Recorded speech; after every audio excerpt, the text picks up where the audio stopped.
And very good evening to you and a warm welcome to The Turning Point. This is Faraz. Some people say Newsline Faraz. I'm not complaining. But I thought we'd get a guest this evening to find out how Sri Lanka is doing economically speaking. There's many things, and Moody's, the ratings agency, described it today as Sri Lanka's despite the progress there, it is fragile. To find out how fragile it is, and indeed if it is fragile, we've got here with us the CEO of Advocata, Mr. Dhananath Fernando. He's right here with me. Thank you, Dhananath, for being supportive of the Turning Point. And welcome again. Thank you for having me. I have to ask you one question. It has been bothering me. And it is this business about odious debt. Perhaps for the benefit of our listeners, you can tell us what is odious debt. Odious debt is a concept if the creditor has extended debt with ulterior motive which was not really beneficial for the country. There is a option that you can claim it as odious debt, that you are not going to pay it back. Right.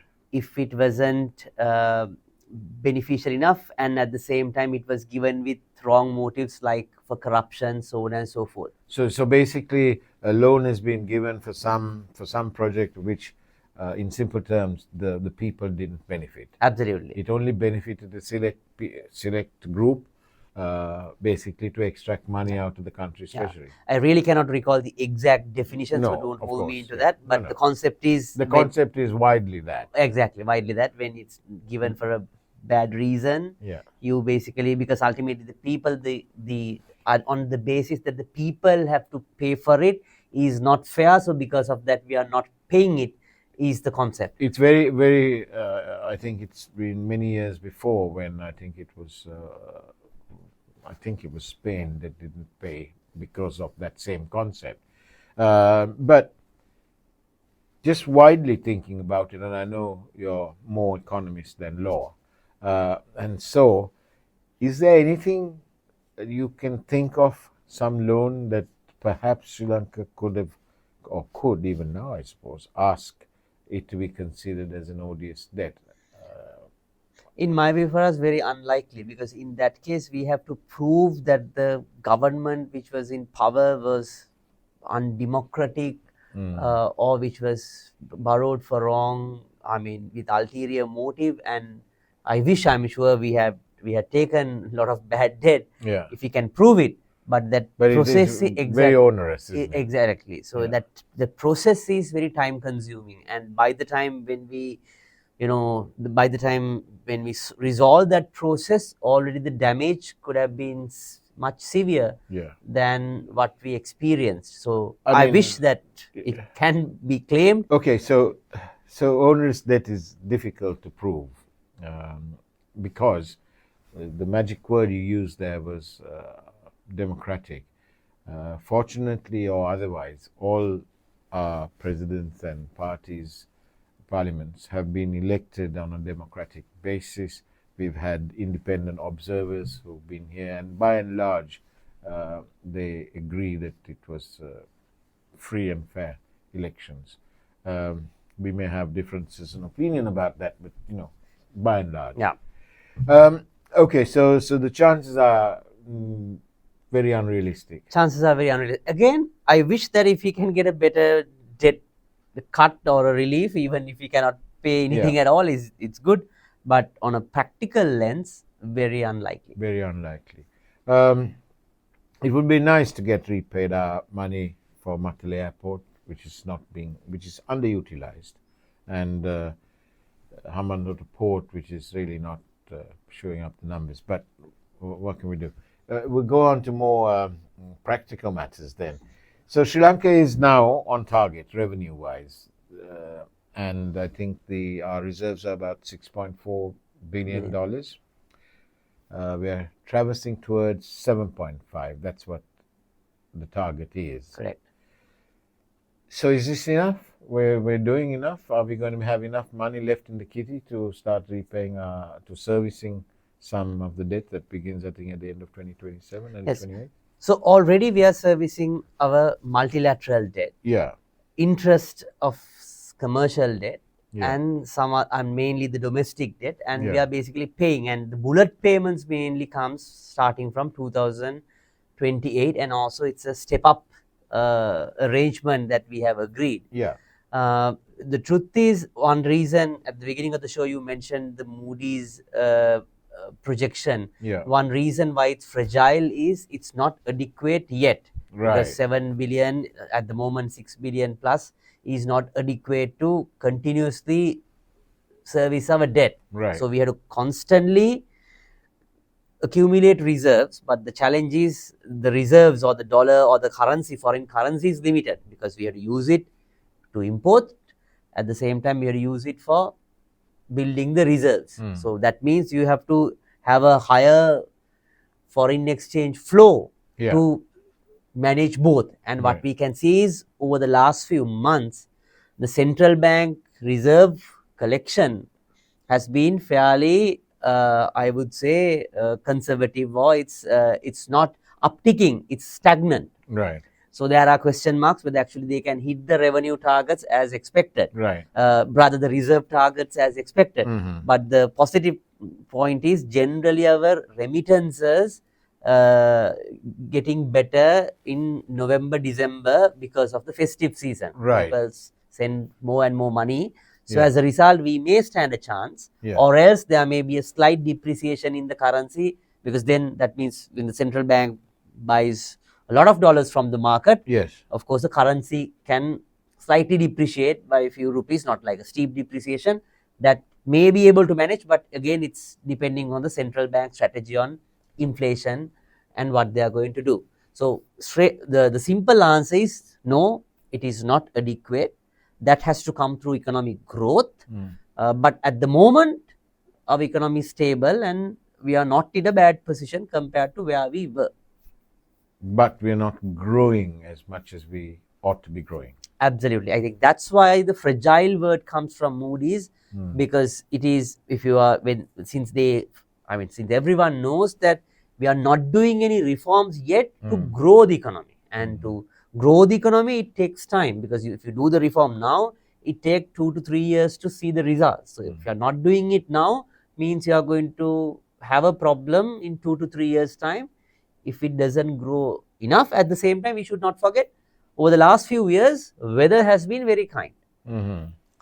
We had good rain, and that helps the agricultural productivity on one side. And don't forget, our renewable energy contribution was almost at about 70%. Right. So as a result, we did not have to import a lot of coal and fuel to run our electricity grid. Right. So those two have been unsung heroes. Right. So with that, in case of a climate event or a drought or a unfortunate weather event, we can again slide back to a difficult position. But from a political perspective, the other unsung heroes are, of course, the majority of the population, the people, the voters. I often hear them say, and I talk to at least 4 strangers a day, and ask them the same question. And the question is, what has this change, this government of change, what has the change meant to the ordinary person? And it's usually, with the end of the question is, does it mean that you have more money in your pocket now? And invariably the answer is no. No, we don't have. And so there's this frustration that, but hopefully it might. And so the hope carries on. But in the same time, people point out to me and say, but, you know, we are still struggling, we as in the general. But there are some people who are allowed to bring cars, brand new cars can be brought in at very high sort of duty rates. Is there a rational explanation? Why would the government squander this, for want of a better word, squander these reserves of 6.4 Because surely they should be collecting it all, like the prudent housewives out there, and keeping it because they'll need it to repay. So is there an explanation? As far as two explanations. One is, first, we are not importing from reserves. Of course, because we are importing from the export proceedings, from the services sector, including tourism proceedings, we import. Of course, there's a logic. Okay, if we do not import cars, that foreign exchange will remain in the market, so central bank has more space to buy that. Yeah. But allowing car imports is a very profitable business to the government. Oh, really? Because they charge 200% to 250% taxes. So what they're actually doing is selling those dollars which they could have collected as reserves at a profit margin of 200% to 250%. I think the people at the Ministry of Finance are pretty smart then. In that case, they are very smart, and that's one reason why the government is achieving their revenue targets. Because even if they collect those reserves, what do they have to do? They have to go and deposit at the Federal Reserve. Yeah. What's the interest rate that they give? Yeah. not even 5%. Yeah. Okay. So now you have an opportunity to charge at 200% or 250%. Right. Which is a very profitable business. Indeed. So that's why they're achieving the the revenue targets. So that's the explanation that I have. But do not forget, a lot of people think it's the BYDs or the SUVs that are coming. But it is, I'm sure if you follow the vehicle registration statistics, it's the two-wheelers that are mainly imported. I mean, as a number, motorbikes. Yes.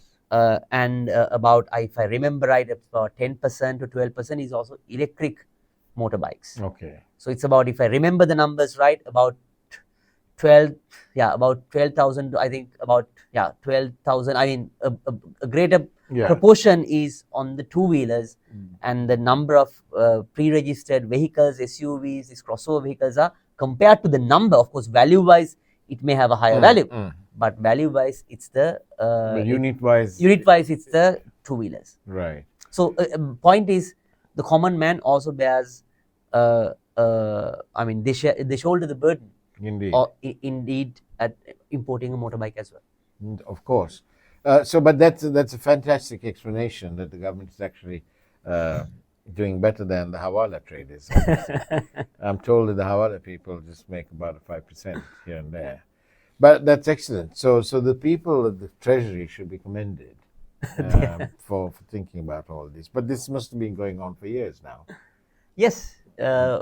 Since, I mean, for a long time. Yeah. At the same time, of course, it's very difficult to reverse this policy as well, because most of the leasing companies and the finance companies, I mean, their balance have funded there at completely unreasonable vehicle prices and valuations. So the government will have to maintain this the duty differentials between used cars and the brand new imports, because otherwise the bottom will fall out of the used car market. Absolutely. Causing great sin and damage to the finance companies and banks as well, I suppose. Absolutely. We're looking now at the budget. What should be there in the budget? I would say, if we were to, I mean, bring a theme to the budget, it has to be pro-growth, pro-poor. Yeah. How can you make it pro-growth? There's very limited space. Finance minister has to increase taxes or cut down expenditure. Yeah. Because already it's, I mean, out of expenditure, a significant, I mean, more than half goes to pay the interest. Yeah. And then it's a recurrent expenditure, and there's very limited space on capital expenditure and to do anything quite surprising. At the same time, very limited space also to increase the taxes. Already it has been increased. Only way is to improve the tax administration and collect more and more revenue.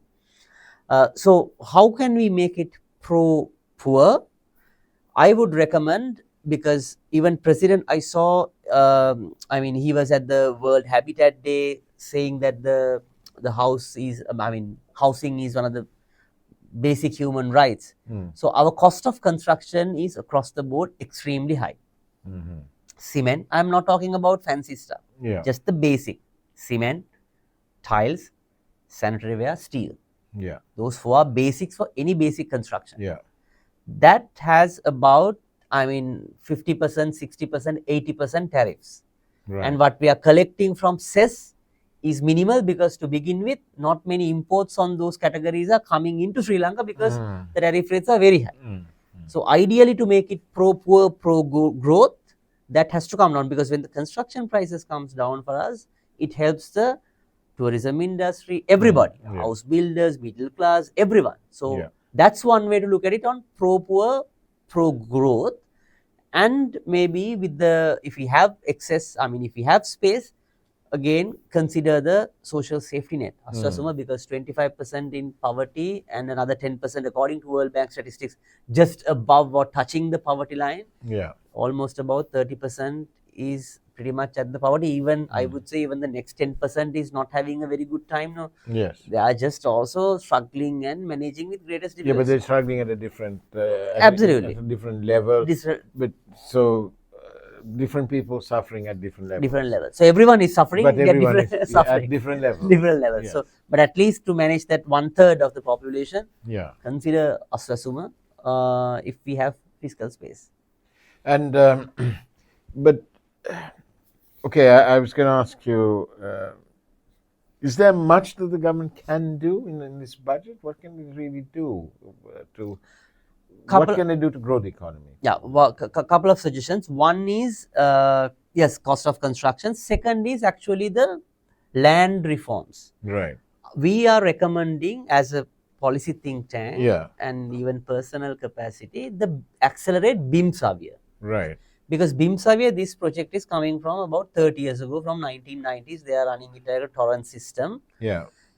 Which this is to digitalize all the land. Digitalized, but what they are basically doing is giving there's a difference between a deed and a title. Okay. Deed is a record of a transaction. So Faraz and Yeah. I come to an agreement, it's a contract, so we Yeah. go and register it. Right. And there can be a registry of all the transactions regarding this particular plot of land. So then we can trace who owns actually finally the land. But Yeah. the challenge is there can be many people who can register contracts for the same particular land, Oh, not okay. only you and I. So that's why the deed system is very complicated. Right. When you go to the bank, they have to go back to 30, 50 years to really trace who owns what. Yeah. But the title system it's actually on a digital cadastral, and which the ownership is backed by the state. So when you have that certificate, no questions asked. Banks, it's very easy to process a loan. It's like a vehicle registry book. A vehicle registry book, you don't need to go back to 30 years. Yes. Who owns, the name is very clear. I transfer, vehicle That's ownership, that's it. So same concept can be applied for land. At the moment, there are about at the beginning of the process, there are about 16 million land plots. Right. Over 30 years, they have only done 1 million. Oh. They are doing about 50,000 per year. If they go at that rate, it will take 300 years to complete this Right. BIM Savia. So what we recommend is accelerate that, because that will induce growth.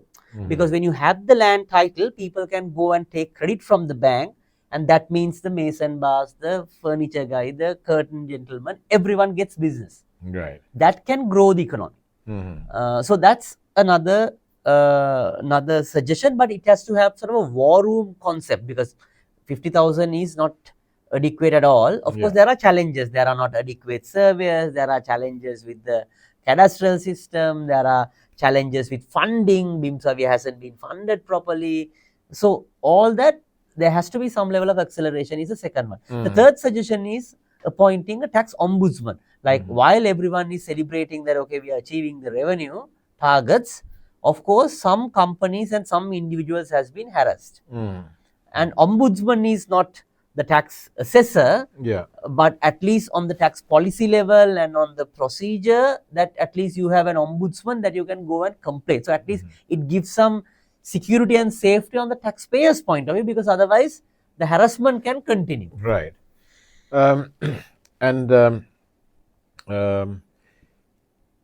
Is it possible for you to tell us maybe 3 or 5 items what the government, can you suggest to the government what they ought to be doing? 5 items that will grow the economy? First, my favorite topic, state-owned enterprises. At least they mentioned that they have done like the first draft of the holding company that has to come out. Economic transformation, mainly the BOI and the land issue pertaining for the investors has to be solved. I don't know whether it can be the Economic Transformation Act or any other name. Ultimately, land has to be available for the investors. Instead of the government hanging on to it. Absolutely. Number two. Number three, lot of our public-private partnership lineup is not very clear for funding and for development, because ultimately there's a big growth aspect coming from public investment to an extent. Yeah. But we have to prioritize the right projects and have the right donor or the funder to fund that project. Right. So that is the third one. The fourth one, I would say, cutting down the para-tariffs, because even when the government builds a school or a school toilet, they are spending too much on construction. Yeah. So cut down para-tariffs, at least on construction items, the 4 items that I mentioned. Okay, Right. let's forget about everything else, aluminium and all that, let's leave it aside. But at least on the 4 main items.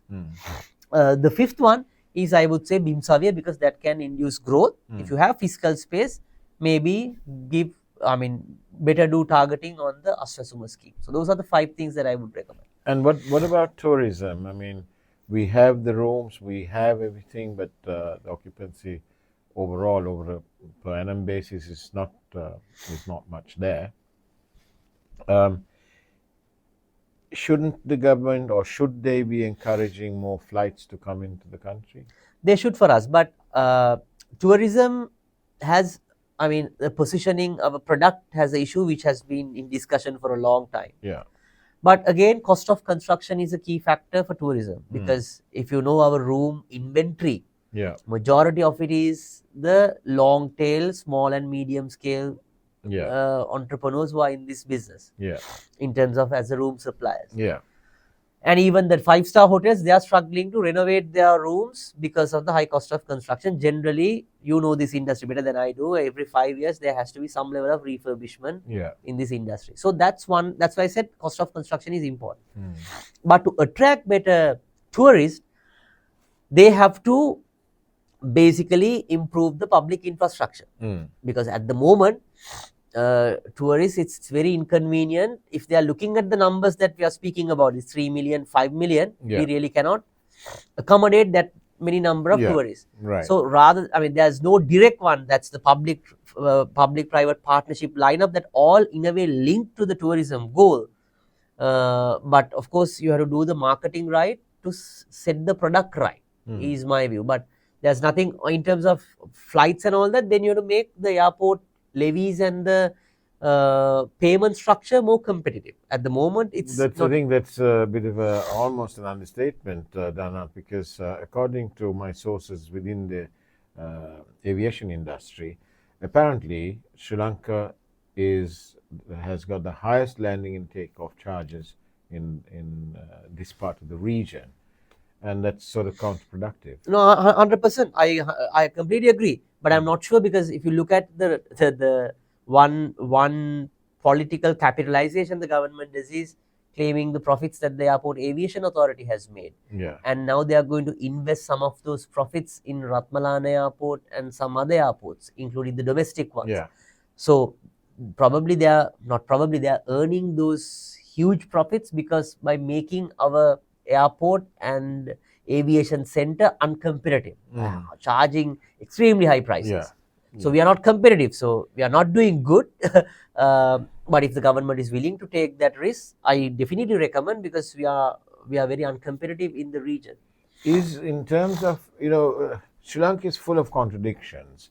It's this business in Sinhalese. I love the way the Sinhalese language can explain this, and that is asai bayai. So on the one side, you have this wonderful thing called protectionism, which as an economist you'll be familiar with. But honestly, doesn't this protectionism work at odds with what we want, which is, they say, it's open market? Everyone talks about this. Even Mr. Wickremesinghe, who I would say is the guru of this neoliberalism and all of that, even under his governments, we've had protectionism. Sri Lankan Airlines, along with Emirates, had this huge protectionism issue. They own the belts, the conveyor belts that takes your bag all around and goes and drops it on the other side. That's, if you're another airline, you've got to pay Sri Lankan Airlines, your competitor on, say, on any route. And it doesn't make sense. That to me is what I call about this asai buy business, because it's a contradiction. How can you do that? You need to, if it's open, then you can't have that closed and that protected, and then say, well, we want to go for open skies policy. Absolutely, Faraz. While I agree with you, Asaibai, there's another policy which is liberalize everything except my industry. Yes. Syndrome. Yes. Yes. You do everything, you globalize everything, but don't touch touch my industry. Yeah. So same thing happens across a lot of industries, including shipping, aviation, to an extent construction, and many other industries. That's why we are here today, unfortunately, because we really haven't grown. And again, even in food items and things like that, which affects poor, affecting it very badly. I mean, if you look at the prices of rice, the basic needs, it's very expensive than India, or even in comparatively to the South Asian region, so Southeast Asian region. So this really is not the way forward. So that's why we need economic reforms, and I hope the government would understand. I think President sounded some of it right, like, okay, government, please don't engage in this supermarket businesses, and the provincial councils, or the local governments trying to do prime land. I mean, prime property as supermarkets and all that is not going to work. So he sounded the right thing, but the challenge is to really get it into execution.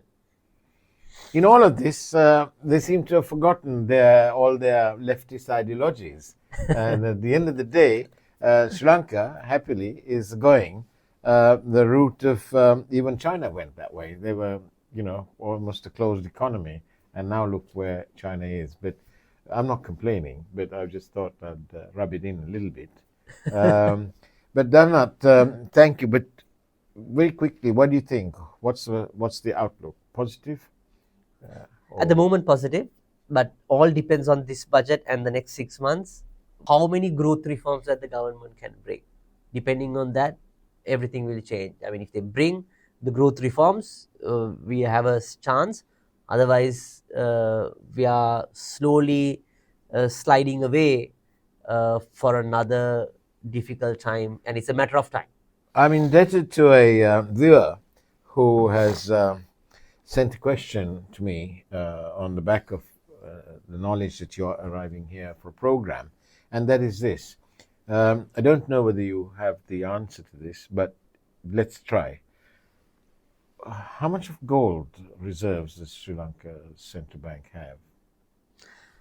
I really cannot recall the figure, but I know it's not a big number because we depleted most of our gold reserves during the crisis.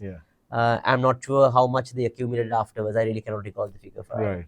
Is it a good idea? Because most central banks all over the world seem to have got. I mean, gold in 2023 March was around $2,350 for an ounce. It's now gone through the $4,000 mark. Absolutely. So a lot of central banks and investors, with the global uncertainty, they were mainly depending on gold as a asset class. That's why there's big uptick on gold prices. I'm not very sure about how much gold that we invested in. Likely, I have a feeling that the central bank may have considered that option. But of course, we have very limited resources. So what we could do is very limited, but I am sure they may have considered. I'm not sure. I really cannot recall the figures. But it's not such a big deal, because otherwise we would have heard about it. Yes.